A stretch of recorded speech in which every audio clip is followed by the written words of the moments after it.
Bismillah. Assalamualaikum warahmatullahi wabarakatuh.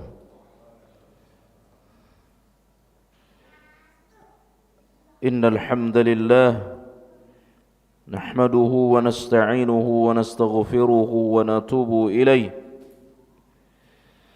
Ashhadu an la ilaha illallah wahdahu la syarika lah wa ashhadu anna Muhammadan abduhu wa rasuluhu alladzi la nabiyya wa la rasula ba'dah.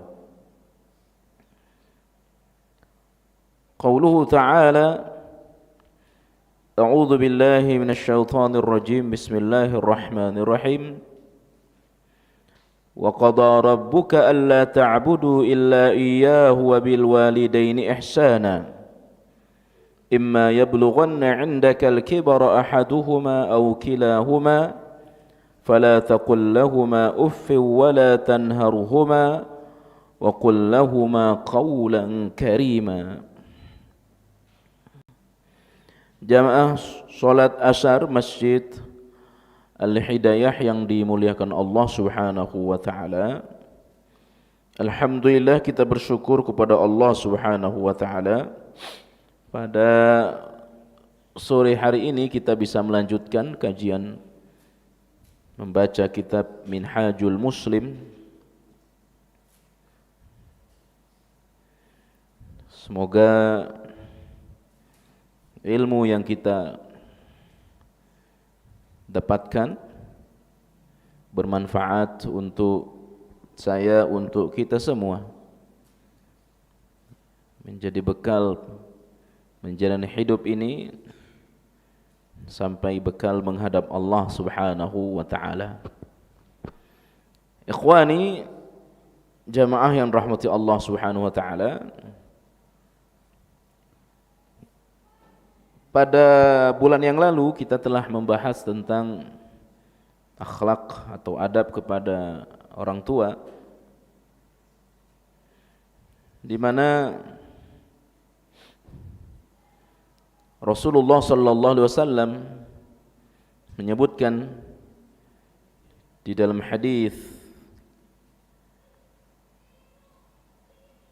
yang diriwayatkan oleh Imam Abu Dawud, At-Tirmizi, Ibnu Majah dan Imam Ahmad, sabda beliau, la yajzi waladun walidan illa an yajidahu mamluka fayashtariyahu fayu'tiqahu. Seorang anak tidak bisa membalas budi baik ayahnya, apalagi ibunya. Ya. Seorang anak, saya, kita semua, karena kita punya kedua orang tua, terlepas kedua orang tua masih hidup atau sudah meninggal dunia, maka apapun yang kita lakukan untuk kedua orang tua kita, maka itu tidak akan bisa membalas terhadap perjuangan kedua orang tua kita, kecuali jika ia menemukan ayahnya. Ya, kecuali jika anak itu menemukan ayahnya menjadi hamba sahaya, budak, lalu ia membelinya dan memerdekakannya. Karena zaman itu perbudakan itu biasa dan sangat rendah. Ya, nilai seorang budak itu, kalau dia sudah menjadi budak itu terserah tuannya mau diperlakukan kayak apa, bebas, karena yang punya tuannya. Bahkan diperlakukan seperti istri boleh. Ya, dan ketika dia punya anak itu tidak bin kepada pelakunya. Ya, dia tidak punya ayah, jadi yatim dia. Itu kalau budaknya perempuan. Kalau laki-laki sama, bebas mau diperlakukan yang kayak apapun. Sehingga ketika Bilal bin Rabah bersyahadat mengikuti agama Nabi Muhammad sallallahu alaihi wasallam, maka beliau disiksa oleh tuannya. Ya. Dan Bilal bin Rabah tidak bisa menolak karena di bawah kekuasaan tuannya. Nah, maka memerdekakan mereka itu sesuatu yang utama. Dan kalau ada yang membelinya, tuannya pasang harga mahal. Ya, memasang harga mahal. Makanya di sini Rasulullah menyebutkan apapun yang dilakukan oleh seorang anak itu tidak akan pernah sebanding dengan perjuangan bapak kita, apalagi ibu kita. Nah, sekarang kan bisa jadi mungkin perbudakan ada, tetapi kita tidak menemukan, ya, tidak kita temukan lagi sistem perbudakan. Artinya apa Bapak Ibu? Apapun yang kita lakukan sekarang ini untuk kedua orang tua kita, itu tidak akan pernah sama dengan perjuangan bapak ibu kita. Mau kita bangunkan rumah, kita kasih uang setiap hari, mau dikasih uang dalam jumlah yang besar, ya, dihajiin, diumrahin, ya, itu nggak akan sebanding dengan perjuangan orang tua kepada kita. Sehingga ada seorang, dia, ya, itu dapat dilihat kisah ini dalam kitab namanya Adabul Mufrad, ya. Ada buku namanya Adabul Mufrad. Ada orang ya umroh, ya, dia umroh, maka ibunya ini digendong keliling Ka'bah 7 kali. Lalu dia tanya kepada Ibnu Umar, wahai Ibnu Umar, katanya, apakah yang saya lakukan ini sudah sebanding dengan apa yang saya lakukan, apa yang ibu lakukan untuk saya? Ya, orang ini ingin membandingkan. Setelah dia gendong ibunya umroh 7 kali, bukan sekedar diberangkatin, ya, untuk zaman sekarang ya mahal. Contoh kita berangkatin umroh sekitar 40 juta habis, belum bekal, belum yang lain, ya. Lalu sampai di sana digendong, kita gendong, ya, 7 kali keliling Ka'bah, itu berat. Atau didorong pakai kursi roda sekitar 7 kilo jalan kaki. So kalau di kursi roda kan tidak bisa di pelataran Ka'bah, harus di atas didorong. Itu sangat berat sekali. Nah, dia tanya kepada Ibnu Umar, ya, udah sebanding apa belum? Apa kata Ibnu Umar? Setarik nafas pun dari perjuangan ibumu belum ada apa-apanya perjuangan kamu untuk dia. Ya, setarik nafas pun.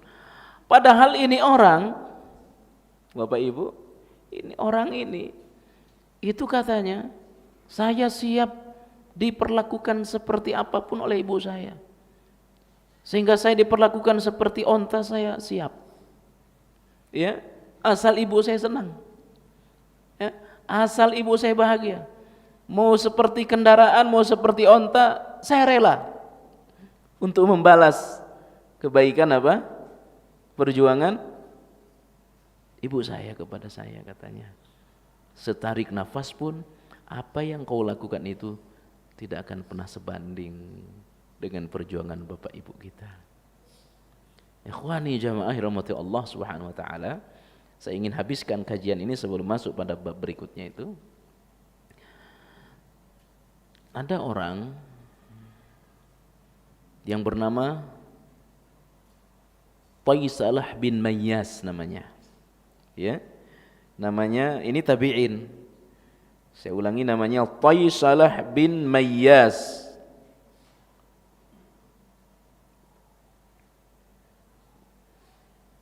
Dia ketemu Ibnu Umar lagi. Dia ketemu Ibnu Umar. Kuntum ma'an najadat, katanya. Saya bersama orang-orang Najadat. Fa asabtu dzunuba. Lalu saya terjerumus pada perbuatan dosa.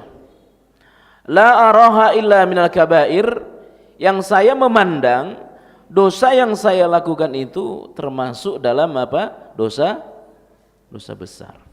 Nah, itulah orang salih tempo dulu itu. Kalau melakukan dosa itu, mereka menganggap dosa-dosa itu adalah dosa besar semua. Itu orang salih tempo dulu. Beda dengan zaman sekarang. Dosa besar aja dianggap remeh, diremehin. Ya? Fa asabtu dzunuba la araha illa minal kabair.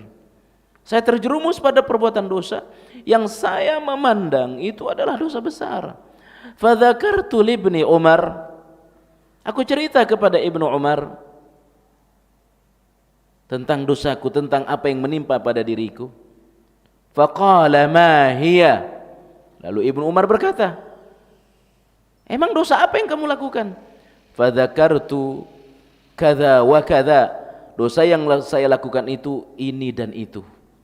Apa kata Ibnu Umar? Laisat minal kabair. Itu tidak termasuk dosa besar. Kalau itu sih tidak termasuk dosa besar.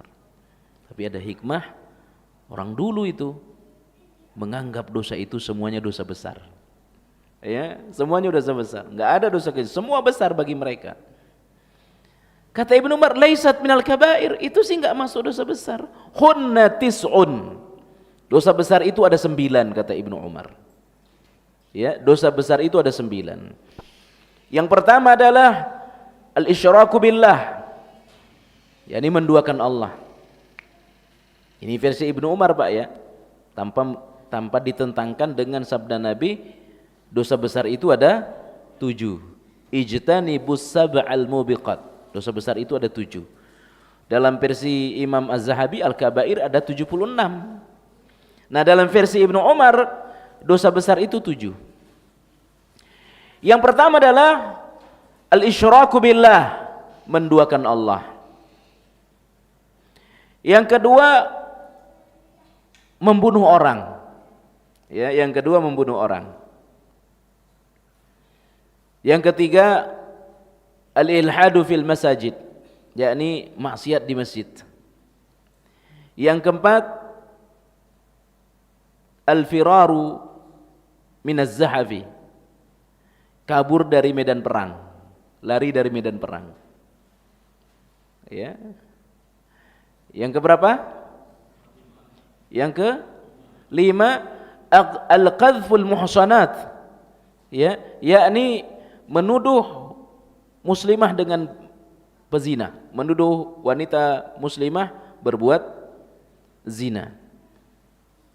Kemudian yang keenam, ya, yakni aklur riba. Ya, aklur riba, makan riba, makan harta riba. Yang ketujuh, ya, yang ketujuh aklu malal yatim. Aklu malal yatim, memakan harta anak yatim. Yang keberapa? Yang kedelapan alladzi yastaskhiru, yakni menghina orang, merendahkan orang.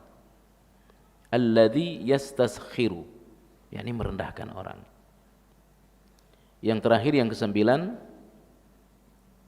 al-buka al-ummahat. Ini yang kesembilan. Membuat kedua orang tua menangis. Membuat kedua orang tua menangis. Itulah dosa besar. Membuat kedua orang tua menangis. Nah, Ibnu Umar nanya kepada siapa tadi? Taysalah bin Mayyas. Dia tanya, kamu pengen masuk surga? dan pengen jauh dari neraka? Wallahi ma hiya, katanya. Tentu saya mau. Siapa yang enggak mau ditawarin masuk surga? Ya. Apakah engkau ingin masuk surga dan dijauhkan dari neraka? Wallahi ma hiya. Demi Allah saya mau. Emang apa kuncinya, apa syaratnya? Ibnu Umar nanya lagi, apakah kedua orang tuamu masih hidup? Ahayyun waliduk, katanya. Apa bapak ibumu masih hidup? Subhanallah. Setelah ditanya, kamu ingin masuk surga? Dijauhkan dari neraka? Demi Allah saya mau. Amin. Emang apa syaratnya, apa kuncinya? Ibnu Umar nanya, bapak ibu masih hidup enggak? Kata Taisalah bin Mayyas, tersisa ibuku, katanya. Berarti bapaknya sudah meninggal, yang ada ibu saya. Lau alantalaha fil kalam wa at'amtaha at-ta'am tadkhulul jannah majtanabtal kabair. Ini dia kunci surganya. Yang tersisa hanya ibuku. Bapak saya sudah meninggal. Kata Ibnu Umar kepadanya, andai engkau berkata lembut kepada ibumu, andai kamu berkata lembut kepada ibumu dan memberi makan kepadanya, engkau masuk surga. Majtanabtal kabair, selama engkau menjauhi dosa-dosa besar. Ini satu bimbingan yang luar biasa. Ini sama dengan apa yang kita sampaikan pada bulan yang lalu, surah Al-Isra ayat 23. Ya. Al-Isra 23. Artinya apa Bapak Ibu?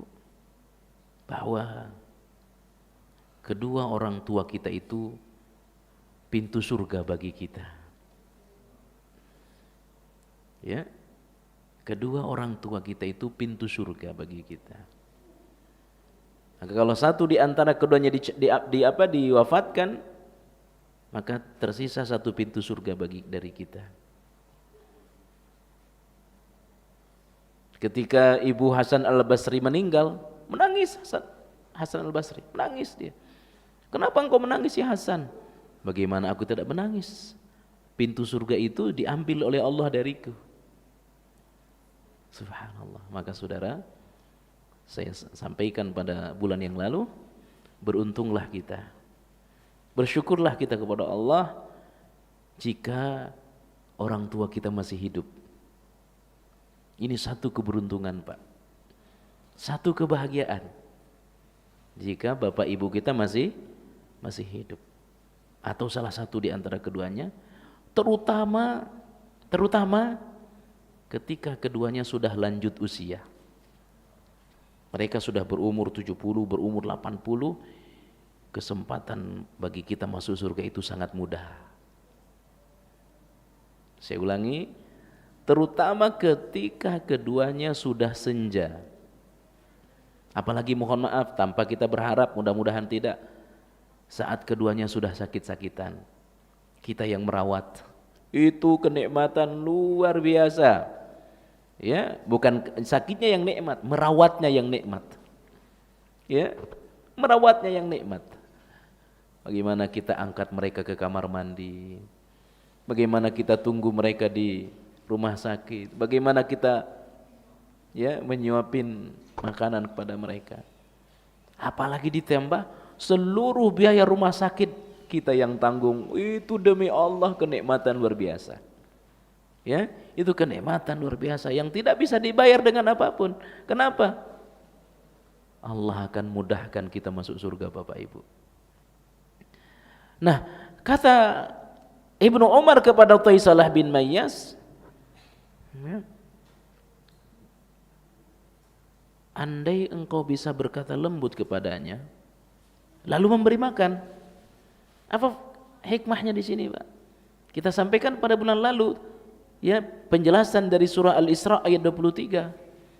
Kedua orang tua kita itu ketika sudah lansia 70, 80, Mereka itu selera makannya itu udah rendah, Pak. Ya. Udah tidak berpikir lagi gimana punya rumah bagus. Sudah tidak berpikir lagi jalan-jalan kemana. Mungkin iya tapi ya sangat jarang. Sudah tidak berpikir lagi makanan yang enak itu di mana. Ya. Yang mereka pikirkan adalah anak saya punya waktu enggak buat saya. Itu yang mereka pikirkan. Anak saya kok kalau ngobrol dengan saya lembut enggak? Ya, itu yang mereka harapkan. Kalau makan ya enggak banyak. Itu pasti, Pak. Pasti. Dan kita akan seperti itu. Selera makan berubah. Ya. Tidak seperti kita 40, ya. Makanya Ibnu Umar menasihatinya bukan beri makan kepadanya. Itu nomor 2 nasihatnya. Setelah nasihat berkata lembutlah kepadanya. Karena itu yang paling diharapkan oleh orang tua dari kita.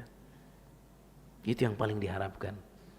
Ya, kalau sudah bisa berkata lembut kepadanya, baru kita beri makan sesuai kemampuan kita. Itu terbuka lebar pintu surga buat kita, Pak. Bapak Ibu jamaah yang rahmati Allah Subhanahu wa taala, tapi ingat berapapun yang kita berikan kepada mereka, apapun yang kita lakukan kepada mereka, tidak akan pernah sebanding dengan perjuangan mereka. Ikhwani jamaah yang rahmati Allah Subhanahu wa taala. Bab berikutnya bagaimana adab terhadap anak, ya. Bagaimana adab atau cara kepada anak.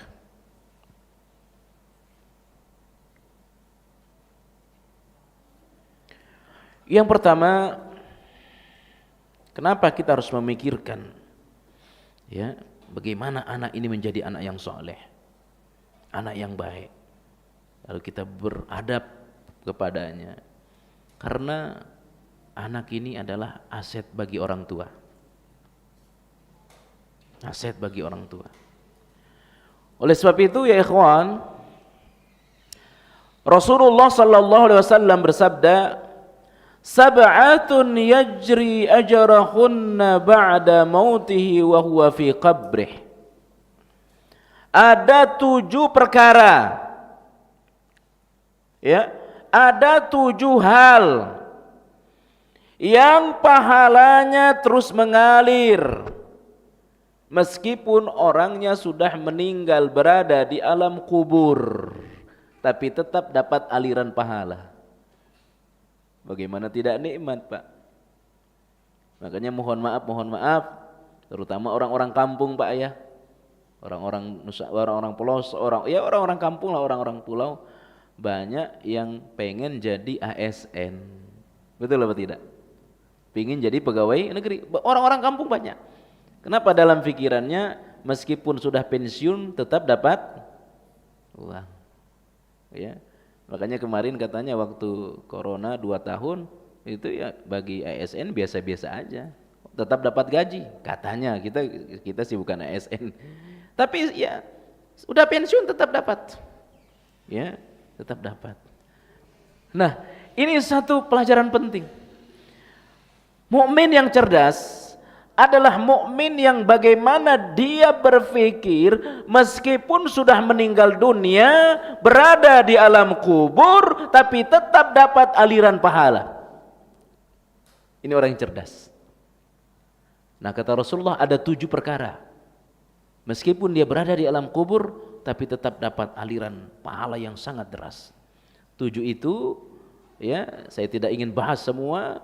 Yang pertama adalah allama ilma, ngajar Quran, ngajar hadis, ngajar anak-anak, ya. Mudah-mudahan termasuk yang kami lakukan ini, ya, ngajar, ya. Atau siapa saja yang terlibat dalam mengajar. Sekarang tidak hanya, ya, bisa ngajar lewat tulisan, bisa lewat YouTube. Ini bagiannya semua.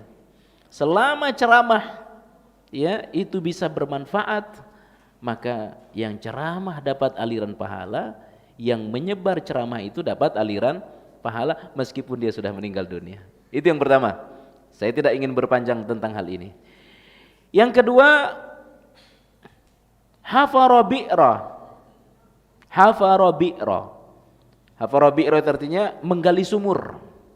Ya, menggali sumur, menyiapkan air bersih. Selama sumur itu dimanfaatkan, airnya diminum, dimanfaatkan untuk mandi, maka dia tetap dapat aliran pahala. Itu yang kedua. Ya, yang ketiga, ya, membersihkan irigasi. Membersihkan apa? Irigasi. Ini kata Nabi Pak ya, hadis sahih. Membersihkan irigasi sungai, kali, begitu ya. Ya. Yang keempat, menanam pohon. Ya, menanam pohon. Apakah pohon hanya untuk berteduh? Apalagi pohon itu yang menghasilkan buah. Ya. Saya tidak ingin, saya ulangi, ini kalau kita bahas bisa panjang satu persatu. Yang keberapa Pak? Yang kelima, bangun masjid. Nah, ini orang udah pada paham, bangun masjid. Bangun masjid, apakah satu masjid satu orang atau patungan? Atau kata Nabi, dia nyumbang hanya senilai sangkar burung. Mungkin satu sak semen. Ya. Dia bisanya nyumbang satu sak semen 50.000. Ya. Selama masjid itu pakai digunakan, dia tetap dapat aliran pahala. Tentu bedalah, nyumbang satu sak semen dengan nyumbang 200 sak semen beda nanti alirannya. Ya. Nyumbang apa ini? Nyumbang keramik granit satu lantai beda dengan yang nyumbang hanya ya, semua ada hitungannya di Allah Subhanahu wa taala. Tapi walaupun dia nyumbang senilai sangkar burung, tetap dapat pahala jariah. Yang keberapa? Yang keenam, ya, wakaf Quran. Wakaf Quran. Ya. Nah, ini yang terakhir. Yang terakhir adalah taroka waladan sholiha. Taroka waladan sholiha. Artinya meninggalkan anak yang soleh. Meninggalkan anak yang soleh. Subhanallah. Ya. Nah, ini 7 Pak. 7 perkara yang meskipun dia sudah berada di kubur, tetap dapat aliran pahala. Sebagaimana aliran air yang sangat deras, terus dapat pahala. Salah satu darinya, dan ini Nabi letakkan pada nomor 7, taroka waladan sholiha, meninggalkan anak soleh. Ya, semakin banyak anaknya soleh semua, ya semakin banyak aliran pahalanya. Ya, Anas bin Malik itu sampai ratusan. Umurnya panjang, anaknya banyak, hartanya banyak. Wah, itu nikmat itu. Ya, Bapak yang di hadapan saya, bagaimana kalau Allah tentukan harta banyak, umur panjang, anak banyak? Mau apa tidak? Anak banyak, harta banyak, umur panjang, masuk surga. Mau apa tidak, Pak? Mau apa tidak? Nah, pertanyaannya kemudian, Ibu, suaminya umurnya panjang, anak banyak, harta banyak, istri suaminya banyak, mau enggak? Ya. Ya, harta banyak, kemudian umur panjang, anak banyak, masuk surga. Tapi istri suaminya 4, mau enggak? Mau kita. Nah, itu mau kita. Nggak tahu kalau ibu-ibu, berat ini. Ya. Jadi taroka waladan sholiha. Ya. Katanya enggak usahlah yang terakhir pilihannya itu, yang penting suami ya soleh, kaya, banyak harta, anak banyak, umur panjang, istri cuma saya saja. masuk surga. Mau apa tidak, Bu? Insya Allah mau. Ya. Nah, ini berat ini, Pak. Ya. Kaya raya, anak banyak, umur panjang, masuk surga. Wah, ini luar biasa. Semua orang mau. Jangan sampai sudah miskin masuk neraka. Meninggal gak punya anak, waduh, menderita. Ya, menderita. Udah miskin masuk neraka. Nah, ini yang ketujuh nih, taroka waladan shaliha. Karena itu Rasulullah itu paling senang kalau umatnya punya anak banyak. Paling senang. Ya, itu Nabi, Pak. Ya, nah, oleh pemerintah kita cukup dua anak. Program apa itu? Program KB. Ya. Saya baca-baca tadi tahun 2050 itu penduduk Indonesia sekitar 317 juta. Ya, 317 juta. Nanti akan dilampaui oleh Nigeria. Ya, Nigeria 2050 itu nomor 4. Nomor 1, 2-nya Cina, nomor 3-nya Amerika, nomor 4-nya Nigeria. Sekarang nomor 4 Indonesia. Tapi 2050 itu diprediksi karena perkembangan, ya, banyak orang muslim di sana itu senang punya anak banyak. Nah, sekarang Indonesia ini banyak yang tidak senang punya anak banyak, takut tidak bisa memberi makan. Tapi kalau yang sudah ngaji tidak, ya, produksi terus sampai tidak bisa produksi lagi. Ya, mudah-mudahan anak-anak kita soleh semua. Ya, apakah 1, 2. Nah, dari anak yang dikasih oleh Allah itu, Pak, ternyata ada perbedaannya juga antara anak lelaki dan anak perempuan. Anak perempuan ini punya kelebihan khusus. Ya, punya kelebihan khusus. Apa kelebihannya? Sama-sama soleh nih. Sama-sama soleh, solehah. Justru anak perempuan yang akan lebih mengangkat derajat orang tuanya di hari akhir. Dua-duanya akan mengangkat, tapi anak perempuan lebih mengangkat. Makanya kata Rasulullah sallallahu alaihi wasallam, man ala jariyataini, barang siapa yang menanggung 2 anak perempuan, ya, menanggung 2 anak perempuan, pakaiannya dia tanggung, pendidikannya sampai besar, sampai baligh, sampai punya suami, salihah. Apa keutamaannya, Pak? 2 keutamaannya. Keutamaan yang pertama, bapak ibunya itu tidak akan masuk neraka. Ini kata Nabi, bukan kata saya. Bapak ibunya itu tidak akan masuk neraka. Artinya bapak ibunya masuk surga. Yang kedua, bapak ibunya itu dengan Nabi seperti ini di surga, Pak. Ya, seperti ini di surga dengan Nabi. Artinya berdekatan. Ya. Saya tadi baru ada tulisan, ya, saya kasih judul, saya pengen bersama engkau di surga. Nikmat tertinggi di surga itu, Pak, jumpa Allah, jumpa Nabi. Jumpa Allah, jumpa Rasulullah SAW. Nah, di antara sebab atau di antara perkara yang bisa menyebabkan kita dekat dengan Rasulullah di surga, punya anak perempuan. Ya, punya anak perempuan. Ya. Tetapi secara keseluruhan, anak kalau soleh, solehah, mengangkat derajat orang tuanya di hari akhir.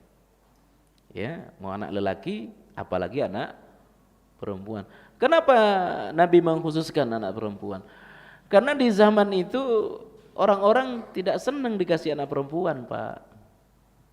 Walla wajhuhu muswaddah, kata Allah. Wajah mereka itu cemberut kalau dikasih anak perempuan. Kenapa dikasih anak perempuan itu? Nggak bisa kerja, ya, nggak bisa diajak berburu, nggak bisa diajak perang karena saat itu senang perang, ya, biayanya mahal, ya. Kemudian punya suami dibawa oleh suaminya, ya. Sama sekarang.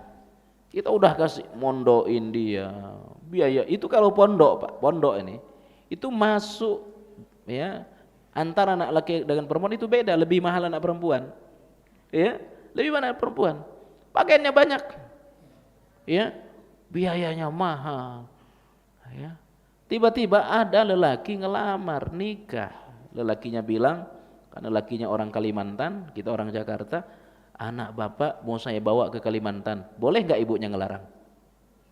Boleh nggak bapaknya ngelarang? Nggak boleh. Enak sekali, saya yang besarin, saya yang biayain, tiba-tiba mau kamu bawa ke Kalimantan, nggak boleh. Ya itu nggak boleh. Kenapa? Karena dia sudah menjadi haknya suami. Nah, ini yang bikin mahal anak perempuan. Udah dibiayain mahal, tiba-tiba dibawa oleh laki-laki yang belum pernah kenal sama kita, ya diikat oleh pernikahan, ya mitsaqan ghalidha, dibawa kemana, sedih bapak ibunya. Kalau dia bersabar seperti ini dengan Nabi di surga. Bapak ibu jamaah rahmati Allah subhanahu wa ta'ala, seorang muslim mengakui, ya kata Syekh pengarang kitab, Syekh Jabir Al-Jazairi, Syekh Abu Bakar Jabir Al-Jazairi, seorang muslim mengakui bahwa anak-anak mempunyai ya beberapa hak atas ayahnya yang wajib ditunaikan seorang ayah kepada anaknya. Ya. Di antaranya, ya, ini terutama kita ini, hak seorang anak itu, ya, bahkan ini sebelum menikah, sebelum punya anak, kata Syekh, adalah bagaimana calon bapak memilih ibu yang baik. Ini hak pertama dari seorang calon anak. Seorang anak punya hak dari bapaknya, bagaimana dia dipilihkan ibu yang baik. Ya. Karena itu, ya, kata Allah dalam Al-Quran, at-tayyibu lit-tayyibat. Untuk punya istri yang baik ada syaratnya. Apa syaratnya? Perbaiki dulu diri kita. Kalau kita sudah jadi orang soleh, jadi orang baik, 99% istri kita orang soleh. Ya, itu sunnahnya begitu Pak. Kalau rajin ngaji, insya Allah istrinya juga rajin ngaji. Ya, ini yang pertama. Ya. Nah, sekarang ini ya karena banyak main Facebook, nanti ketemunya juga istrinya di Facebook itu. Ya. Artinya akhlaknya akhlak Facebook jadinya. Dikit-dikit upload foto, dikit-dikit makan di mana disebar di media sosial. Ini banyak istri-istri sekarang seperti itu. Kenapa? Karena ketemu istri di media sosial. Ya. Coba ketemu di masjid, ketemu di majelis ta'lim, ya, ketemu di gerakan dakwah. Ya, maka insya Allah ini yang pertama kata Syekh, harus mencari ya calon istri yang baik. Karena itu kita sebagai seorang bapak nih, kita sebagai seorang bapak harus punya andil menentukan siapa calon istri anak kita. Ya, tidak boleh kita serahkan sepenuhnya kepada anak. Ya, tidak boleh. Kita harus punya andil, ya menentukan. Ya, demikian juga sebagai seorang perempuan. Apalagi perempuan, kita harus punya andil siapa yang bakal menjadi suami anak saya. Makanya kata Rasulullah apa Pak? Jika datang seorang laki-laki melamar anakmu dan dia itu laki-laki soleh, ditolak, tunggu fitnahnya kata Nabi. Ini kata Nabi. Kenapa ditolak? Tidak jelas pekerjaannya. Kenapa ditolak? Tidak sebanding secara dunia. Ya. Padahal sudah diketahui dia rajin ibadah, ya, dia rajin sholat 5 waktu, ya, rajin ngaji, rajin terlibat dalam dakwah, ya, ditolak, ya, nanti kamu dikasih makan apa? Nah itu kan begitu. Itu akan tunggu kata Nabi fitnahnya, ya. Jadi kita sebagai orang tua harus ambil bagian menentukan siapa calon suami atau siapa suami dari anak kita. Kenapa Pak? Karena suami dari anak kita itu mengganti peran kita sebagai orang tua. Apa peran kita sebagai orang tua? Peran kita sebagai orang tua bagaimana anak perempuan kita ini masuk surga. Itu intinya. Nah, bagaimana suami anak kita ini punya peran yang sama dengan kita. Apa perannya? Bisa tidak mantu saya ini membawa istrinya masuk surga. Kalau yang diandalin dunia nggak bisa. Yang diandalin harta nggak bisa. Ada batasnya. Tapi kalau kesolihan, ya, maka kata Rasulullah, fazfar bizatidin. Pernikahan itu kata Nabi ditentukan pertama oleh agamanya, oleh akhlaknya, yang lain itu kemestian. Ya. Jadi yang lain itu kata teman saya, kamu kalau mau nikah dengan seseorang apanya dulu? Ya. Yang dipilih ya agamanya. Kalau wajahnya itu enggak usah dipikir, harus cantik lah kata teman saya. Kalau dibawa ke undangan itu enggak malu-maluin katanya. Ini kata teman saya. Enggak usah dibahas itu katanya. Ya, yang perlu dibahas itu akhlaknya. Yang perlu dibahas itu agamanya. Ditanya, bagaimana wajahnya? Jangan dibahas, harus tidak memalukan dibawa ke undangan. Itu kata teman saya, walaupun bagi kita bukan seperti itu. Karena apa? Istri kita pakai cadar. Ya ketahuan istri kita ini cantik apa tidak. Makanya yang terhormat itu perempuan itu pakai cadar, itu terhormat. Ya. Dan sunnahnya seperti itu, walaupun sekali lagi tidak wajib. Ya, agamanya pertama.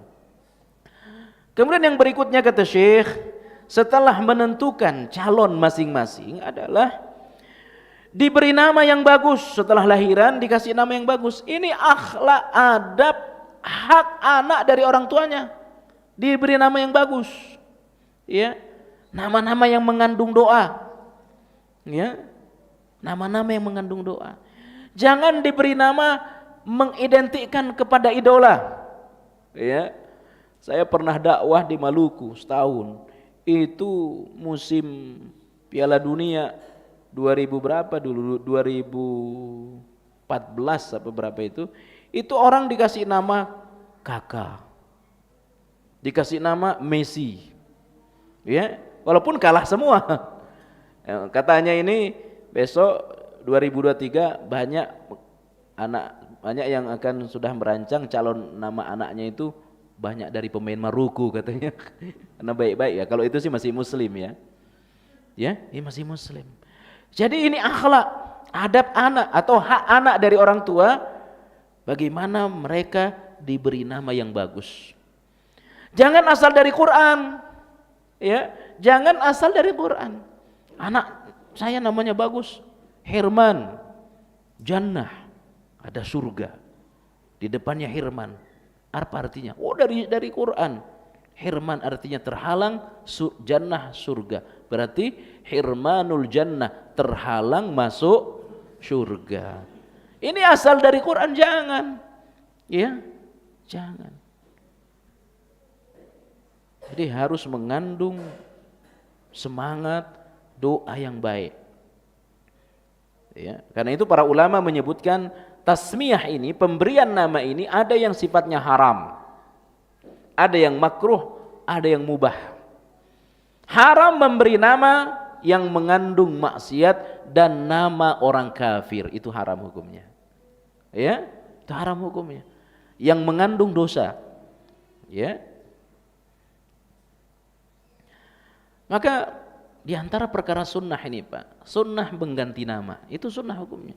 Sekiranya nama kita ini ada unsur maksiatnya, itu dianjurkan untuk diganti. Ya, ada di zaman Rasulullah itu seorang yang bernama ya Maksiyah, ya Asiyah namanya, yakni pendosa. Itu suruh diganti oleh Rasulullah. Ya, jadi suruh diganti. Nah mungkin karena kita ada pengaruh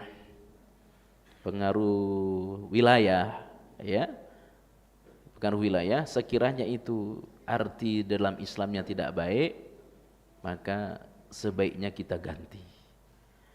Di antara yang haram dalam tasmiyah pemberian nama itu adalah nama yang khusus bagi Allah. Nama yang khusus bagi Allah itu seperti Razzaq, Khaliq, itu tidak boleh. Ya, karena dia khusus bagi Allah. Khaliq artinya pencipta. Maka orang dipanggil Khaliq tidak boleh. Ya, karena itu khusus bagi Allah. Ya.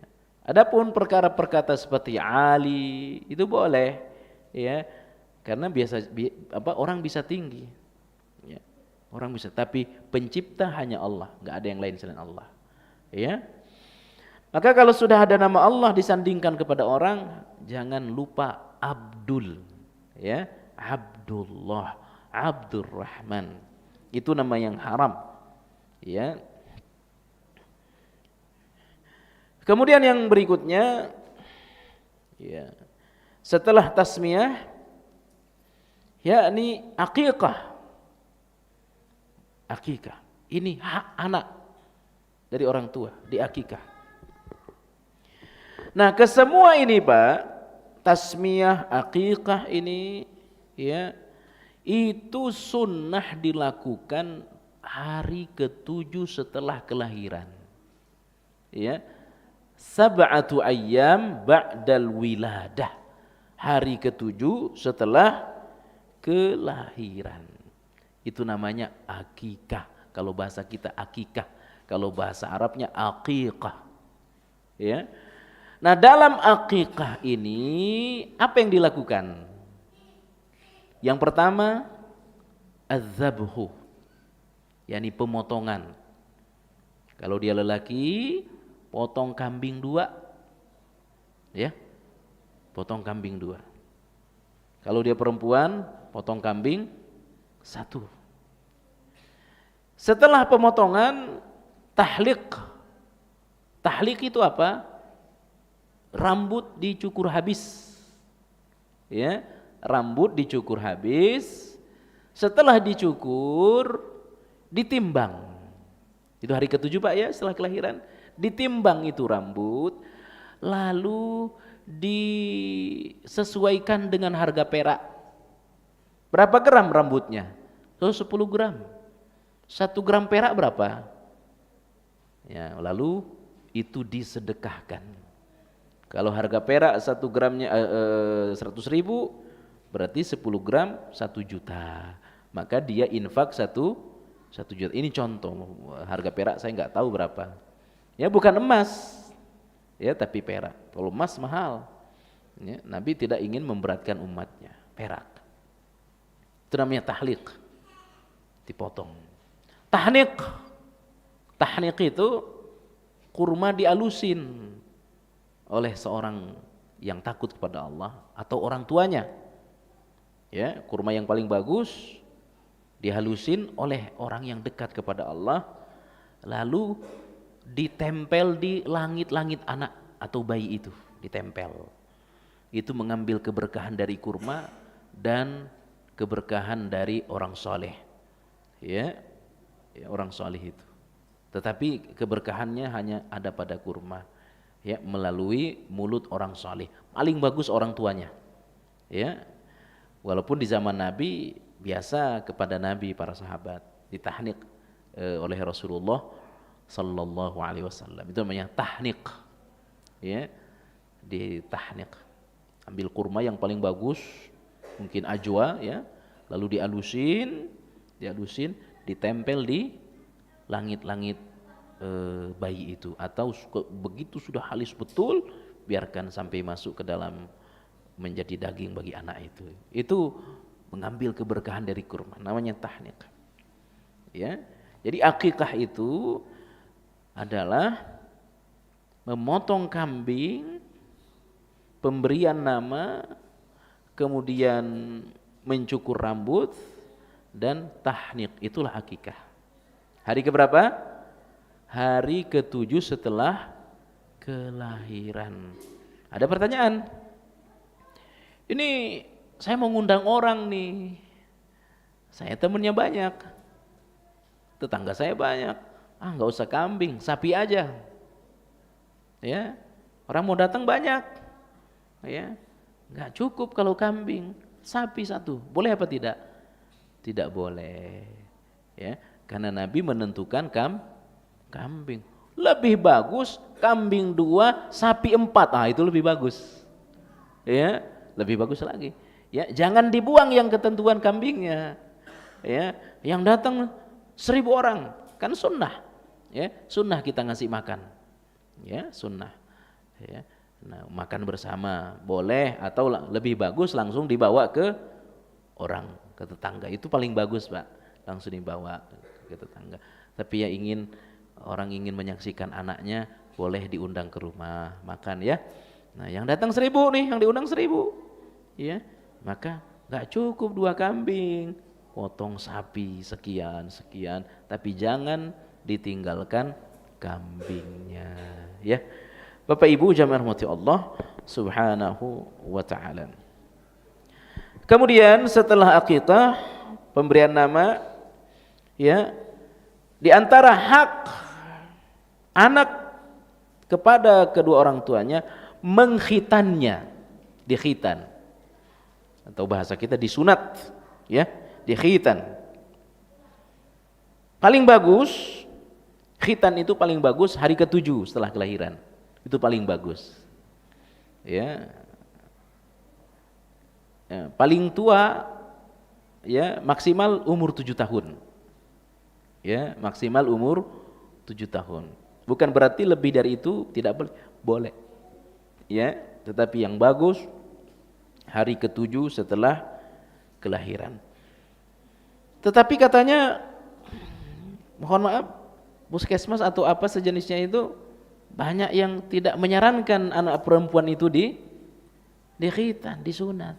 Padahal ini sunnah, ya, sunnah Rasulullah, dan kalau sunnah Nabi itu pasti mengandung kebaikan, ya. Yang namanya sunnah Rasulullah itu pasti mengandung kebaikan, ya. Nah, itu yang selanjutnya dikhitan. Nah, setelah dikhitan, ya, dididik dengan cara yang baik, dididik dengan cara yang baik, ya. Pendidik utama bagi anak orang tua, ya, karena pendidikan yang paling bagus itu, keberhasilan pendidikan Rasulullah itu 2 Pak, ya, setelah langsung dari Allah, tapi ada keberhasilan, ya, atau faktor berhasilnya pendidikan Nabi. Apa itu? Faktor qudwah, keteladanan. Makanya kenapa orang tertarik pada dakwah Nabi?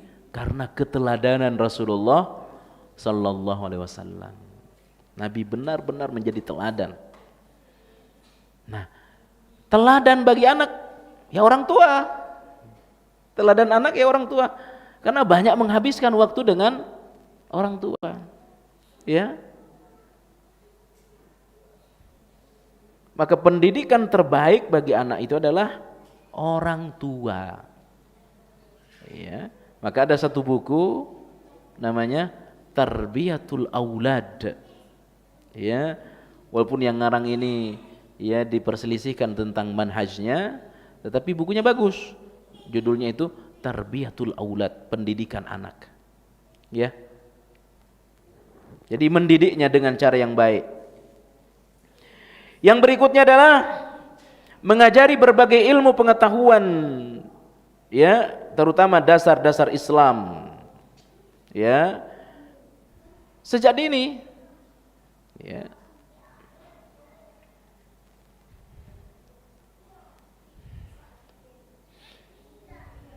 Kemudian, ya, melatihnya untuk ibadah sejak dini, terutama sholat. Sejak umur 7 tahun sudah harus disuruh untuk sholat, ya. Nah, pertanyaannya, bagaimana kalau umur 5 tahun, umur 6 tahun disuruh sholat? Tidak masalah. Nabi menyuruh, alimu auladakum, ajarkan anakmu untuk sholat di saat mereka umur 7 tahun. Umur 6 tahun boleh saja. Tetapi yang dimaksud dengan umur 7 tahun ini usia boleh ke masjid, ya. Maka usia 6 tahun, 5 tahun itu belum bagus dibawa ke masjid Pak, ya. Yang dibawa ke masjid itu umur 7 tahun, itu boleh. Kenapa? Ini usia namanya mumayyiz.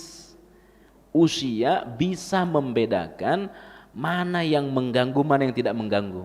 Usia 7 tahun ke atas, walaupun ya umur 7 tahun juga belum tentu bisa. Lari-lari aja dia di masjid, ya, belum mumayyiz dia.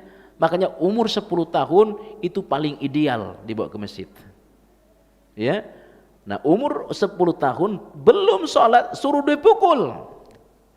Tapi ingat, pukulannya jangan di wajah, jangan membuat bengkak. Umur 10 tahun. Pukul anak kita kalau nggak sholat. Umur 10 tahun. Nah, sudah sering-sering dibawa ke masjid. Ya, sering-sering. Kalau sudah biasa, ya, itu anak kalau tidak dibawa ke masjid, nagih dia. Kenapa saya tidak dibangunin? Ya, ini berlaku bagi anak saya. Kalau tidak dibangun ke masjid, ngambek. Kenapa? Karena dijanjiin uang 5.000. Jadi kalau dibawa ke masjid, pokoknya bawa ke masjid subuh kasih 5.000, kasih 5.000. Kalau nggak dibawa, ya ngambek. Apakah ngambek karena tidak ke masjidnya atau karena tidak jatah dapat 5.000-nya itu? Saya nggak tahu. Yang penting dia ngambek. Ya, pokoknya udah setiap pagi bangun masjid dapat jatah 5.000. Ya, artinya pemaksaan, pendidikan itu penting sejak dini. Ya, tapi walaupun ada unsur kasihan, Pak. Ya kasihan karena kegiatannya banyak, kasihan biarin dulu. Ini kalau jadi kebiasaan kasihan, akhirnya seterusnya. Ya, umur 7 tahun, umur 10 tahun, bawa ke masjid, pukul, tapi sekali lagi pukulan yang tidak di wajah dan tidak membuat bengkak. Artinya tidak terlalu menyakitkan. Ya.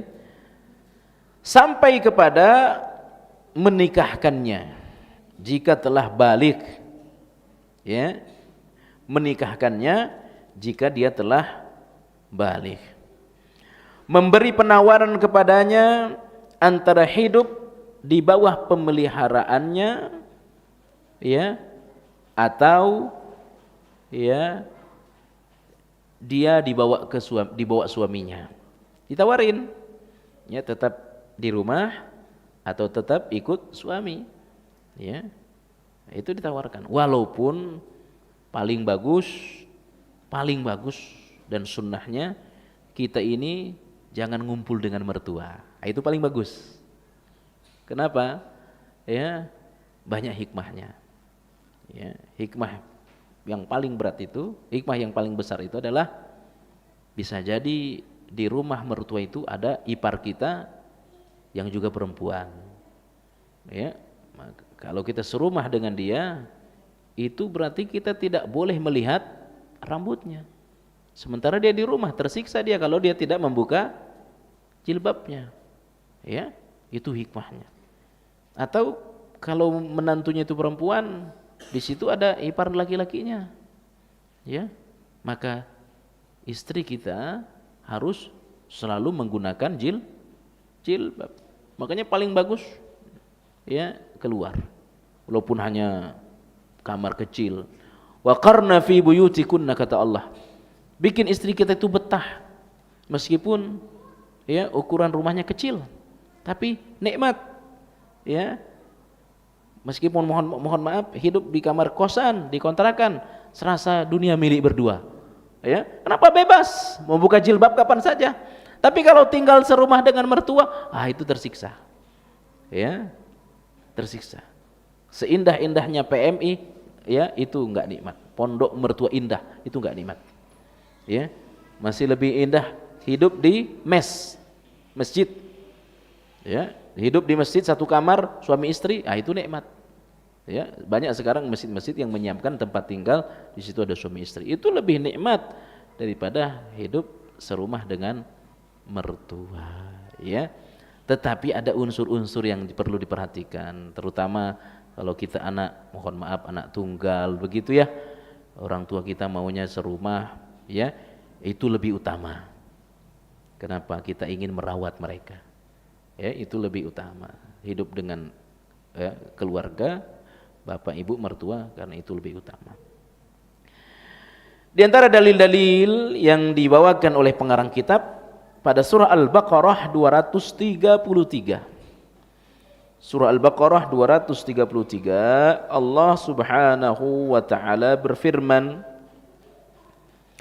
"Wal walidatu yurdi'na auladahunna haulaini kamilaini liman arada an yutimma ar-radha'ah wa 'alal mauludi lahu rizquhunna wa kiswatuhunna bil ma'ruf." Al-Baqarah 233. Dan ibu-ibu, nih perhatikan ya, dan ibu-ibu hendaklah menyusui anak-anaknya selama 2 tahun penuh. Itu sunnahnya. Ya, anak mendapatkan asupan ASI selama 2 tahun dari ibunya. Ya.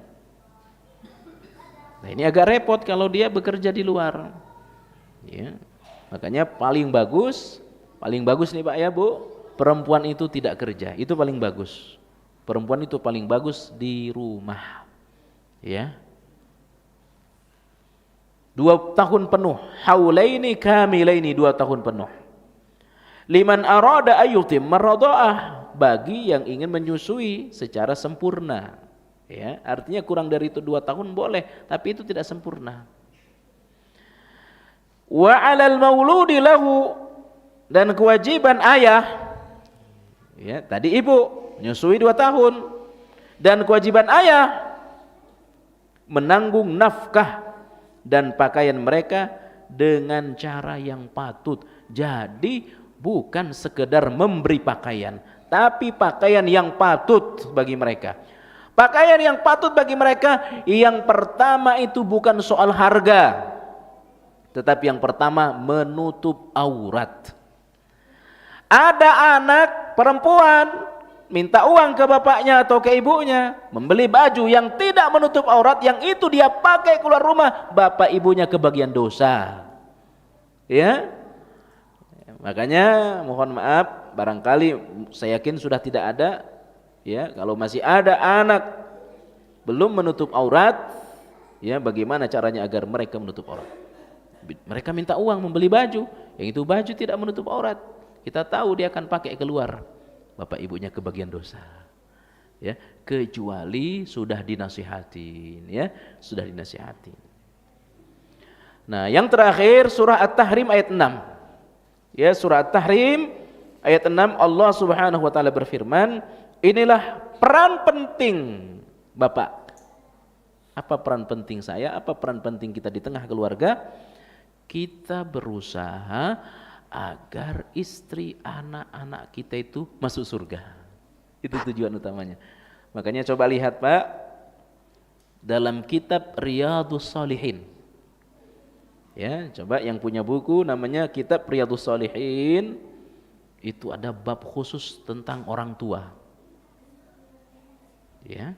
Setelah dibahas dalam kitab itu kewajiban memberi nafkah kepada anak, kewajiban memberi pakaian, rumah kepada istri dan seterusnya, perhiasan, ya, lalu ditutup bab itu dengan bagaimana mendidik anak sejak dini.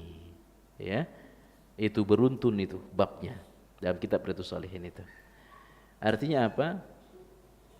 Kebanggaan orang tua itu terhadap anaknya bukan sekedar bagaimana anaknya sekolah, bagaimana anaknya berpakaian, tetapi kebanggaan orang tua ketika anaknya itu menutup aurat. Itu kebanggaan, kebahagiaan. Ketika anaknya itu pulang pergi ke masjid, itu kebahagiaan. Ya, bukan kebahagiaan karena dia sudah wisuda, sudah punya kerjaan. Ya, itu penting, itu manusiawi, itu duniawi. Tapi yang sangat penting adalah bagaimana kalau dia punya anak perempuan, dia pakai jilbab. Bagaimana kalau dia lelaki, pulang perginya ke masjid. Ya, tidurnya itu di masjid. Ya. Nah, puncaknya bagaimana kita, anak istri kita itu masuk surga. Coba baca dalam surah At-Tur ayat 21. Surah At-Tur ayat 21. Ya, insyaallah nanti beberapa hari akan keluar tulisan saya tentang qurrata a'yun. Puncak dari ya qurrata a'yun itu pandangan yang nikmat itu adalah ketika seorang bapak melihat anaknya di surga. Itu puncak kenikmatan, Pak.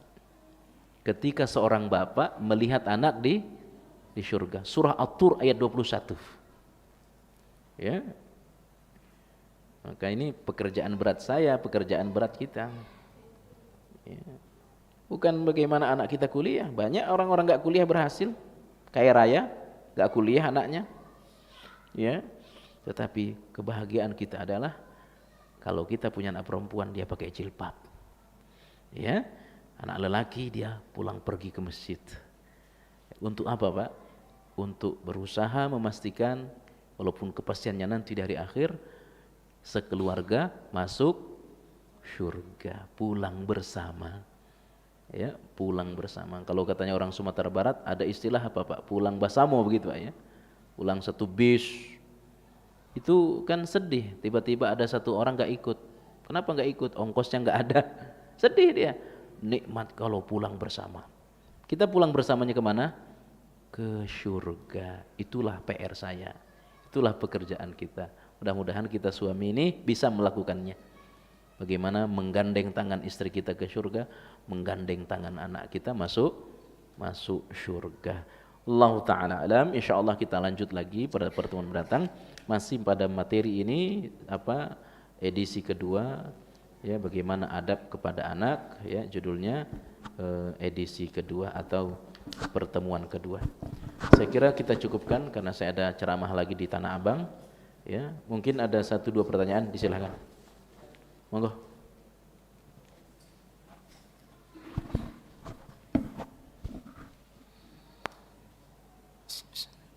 Assalamualaikum warahmatullahi wabarakatuh. Assalamualaikum warahmatullahi wabarakatuh. Masalah berbakti sama orang tua, saya mau nanya, kan kita berbakti sama orang tua, itu porsinya sama nggak sama mertua?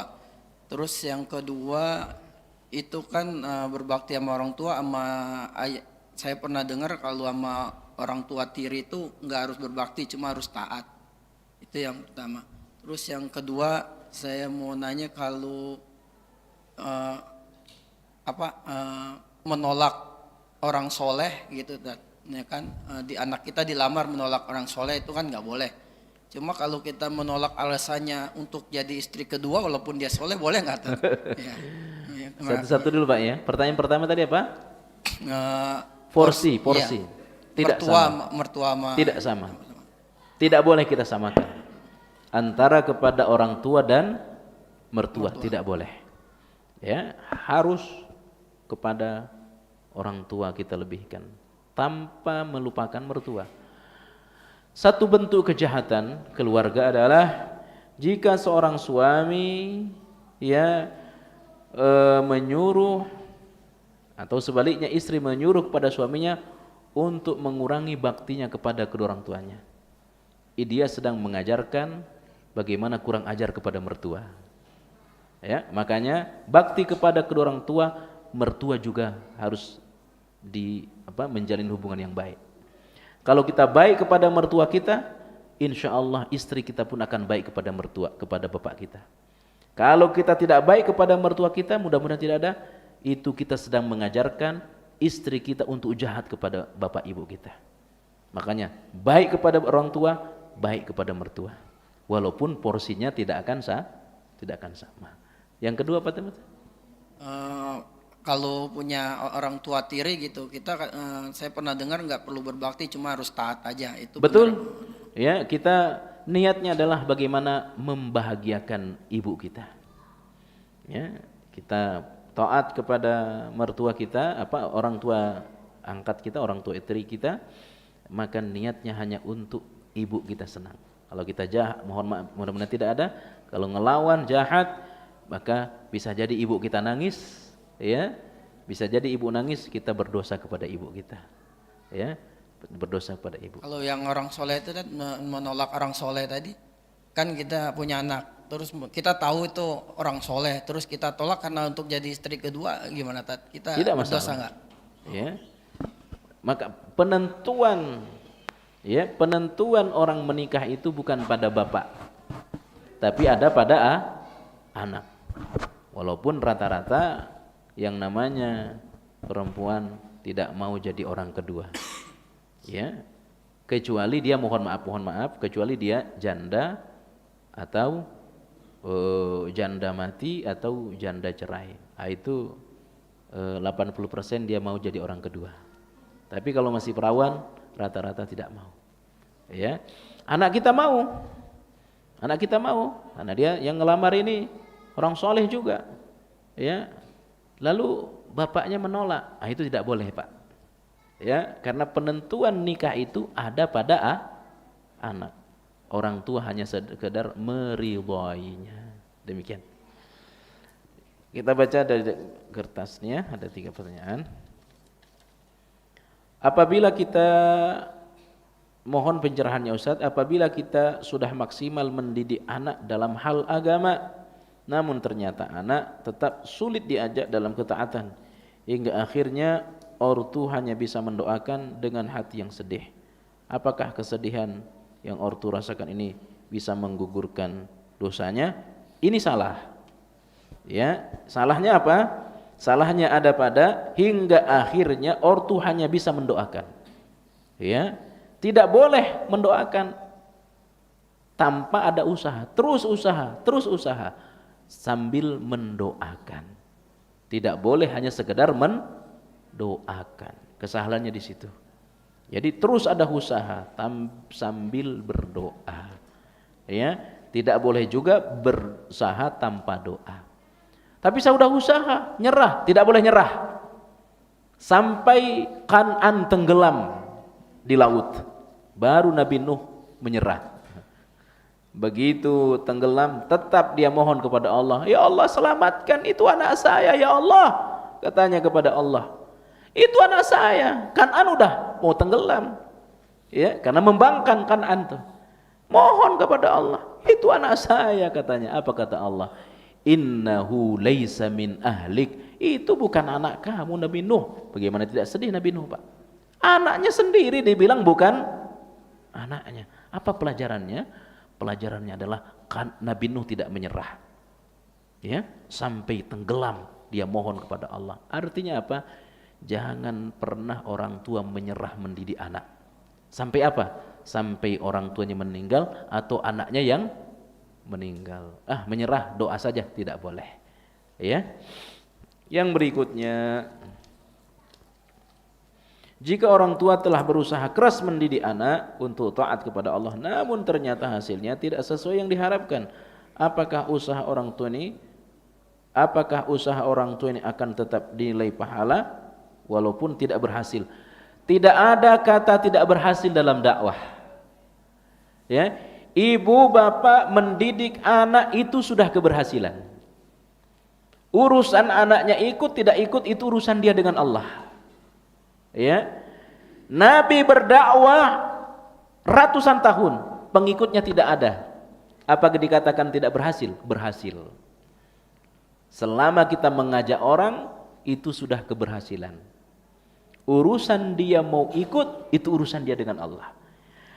Seorang tua, bapak atau ibu, ya, mengajak anak berbuat baik, terus dia ajak, dia doakan, tidak pernah berubah, ibu telah berhasil.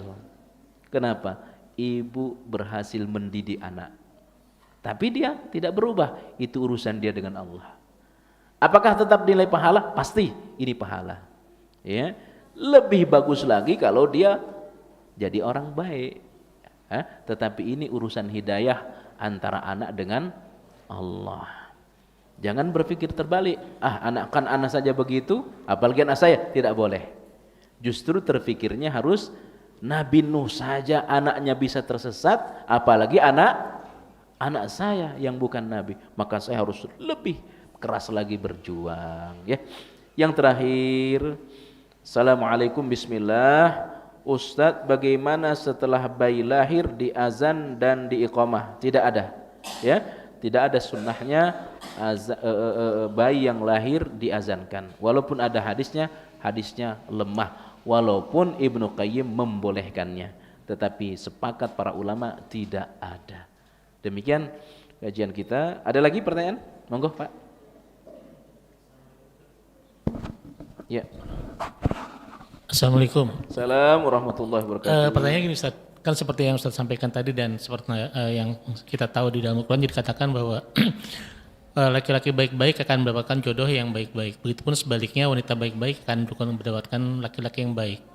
Nah, ini ada sebuah kejadian Ustaz. Jadi ada sebuah orang laki-laki yang baik gitu ya, ibadahnya baik, segala macam baik. Begitupun dengan wanitanya baik, dia sudah menikah. Tapi dalam perjalanannya si wanita ini berubah Ustaz. Yang tadinya rajin tahajud tidak pernah tahajud. Yang tadinya rajin sholat tepat waktu tidak pernah sholat waktu. Sampai suaminya menegur gitu kan. Nah, apakah ini bagian dari azab atau ada sesuatu yang salah dalam kehidupan rumah tangganya Ustaz? Mohon pencerahan Ustaz. Ya. Itu bukan azab, itu teguran saja, musibah ya, untuk menentukan bagaimana laki-lakinya, mau dilepas atau mau terus dididik. Ya. Selama itu bukan pelanggaran yang sifatnya dosa-dosa besar, ya, selama dia masih sholat 5 waktu, ya, masih pakai jilbab, maka jangan pernah dilepas. Terus dia berdakwah. Tapi kalau sudah lepas jilbab, ya, keluar kemana-mana tidak lagi menghiraukan suami, hak suami tidak dipenuhi, sebaiknya dilepas. Ya, jadi itu bukan azab, itu ujian bagi suami untuk meningkatkan kualitasnya. Ya, untuk meningkatkan kualitas perjuangan suaminya. Ya, demikian. Cukup ya? Ya, oh masih ada.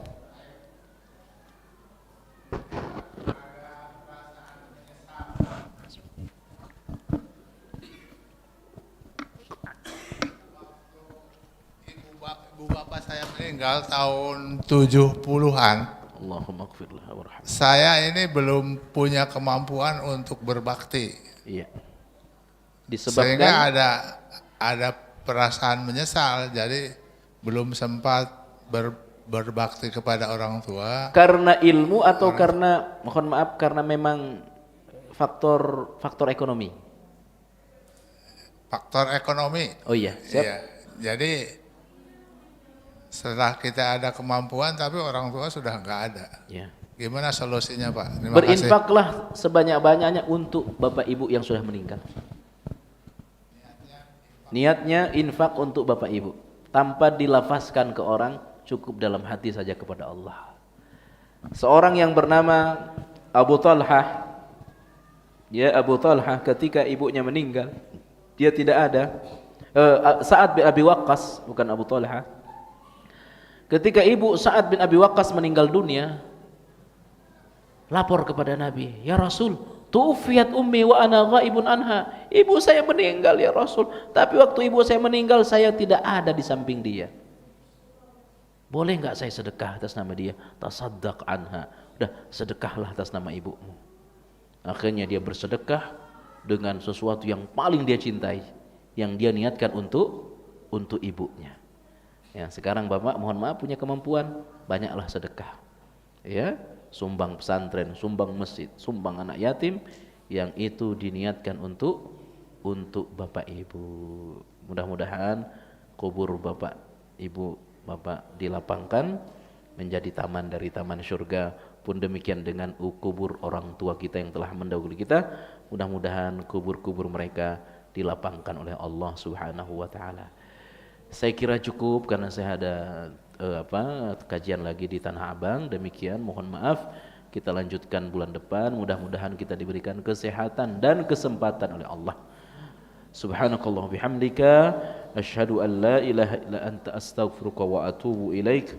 Wassalamualaikum warahmatullahi wabarakatuh.